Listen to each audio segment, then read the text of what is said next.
In about 1 minute, you can import any location on Earth into Rhino. If you follow this video step by step, you will learn how to import Google Maps 3D models with textures directly into your Rhino scene. So no external software is needed, everything runs inside Rhino. So first we need to install the Heron plugin, open Rhino and type package manager in the command line. A new window will appear. In the search bar type Heron, click on it, and install the latest version. At the time of recording this video, the latest version is 0.50. Click install. Once the installation is complete, restart Rhino.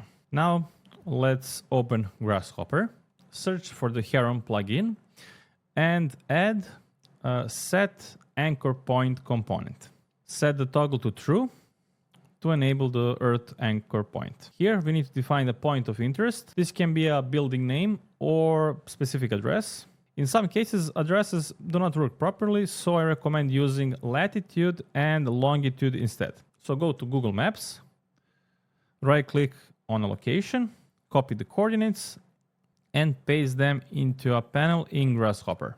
Then use the text split component, use a comma as the separator, connect the first value to latitude and the second value to longitude.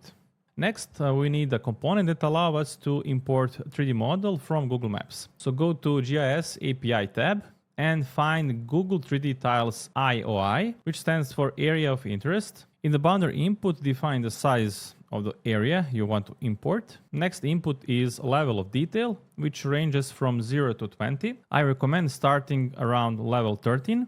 And increase it gradually once you are happy with the result. You can leave the cache folder as default, and for the API key input, you need a Google 3D Tiles API key. This step is required to access data from the Google Maps.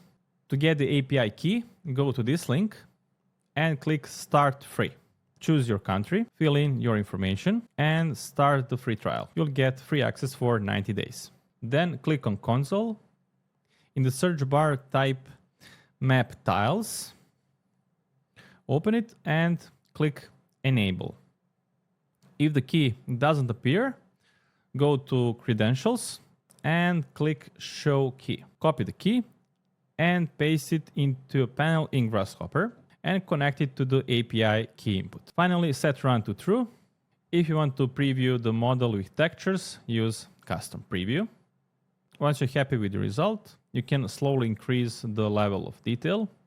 Keep in mind that higher levels may take more time to download and import. When everything looks good, bake the custom preview to bring the 3D model into Rhino. From here, you can render it and further enhance the image using Gemini or ChatGPT.